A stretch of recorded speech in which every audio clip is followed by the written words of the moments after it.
Kilat News Updates. Mga balita ngayon, dating kumandidatong konsehal patay sa pamamaril sa Tagum City. Trahedya sa Basilan, search and rescue operations, pinalawak pa. Senado humingi ng sagot sa mataas na bilang ng mga nasawi. Former COMELEC spokesperson James Jimenez pumanaw sa edad na 52. Ako po si Cesar Soriano para ihatid ang mga nangungunang balita sa buong kapuluan.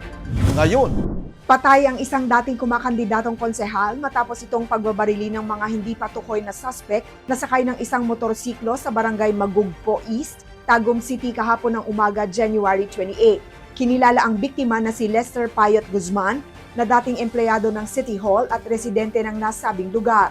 Ayon sa paunang investigasyon, nasa loob ng kanyang sasakyan ng biktima nang siya ay atakihin ng riding in tandem sa tapat ng isang paaralan. Agad namang tumakas ang mga suspect matapos ang krimen. Sinubukan pang itakbo sa ospital ang biktima ngunit idineklara rin itong dead on arrival. Patuloy ang investigasyon ng pulisya sa pangyayari at tinitignan ang posibleng motibo sa pagpatay ay politika. Pinalawak pa ng Philippine Coast Guard o PCG ang search and rescue operations sa Basilan gamit ang technical divers at remotely operated vehicle o ROV upang hanapin ang mga nawawala matapos lumubog ang MV Tricia Kirsten 3. Sinisid ng mga diver ang target areas habang sinuri ng ROV ang malalalim na bahagi ng dagat sa kabila ng mahinang visibility at maalong karagatan. Sa ngayon, 316 na ang nailigtas, 18 ang kumpirmadong nasawi at 10 pa ang nawawala, kabilang ang kapitan at ilang crew.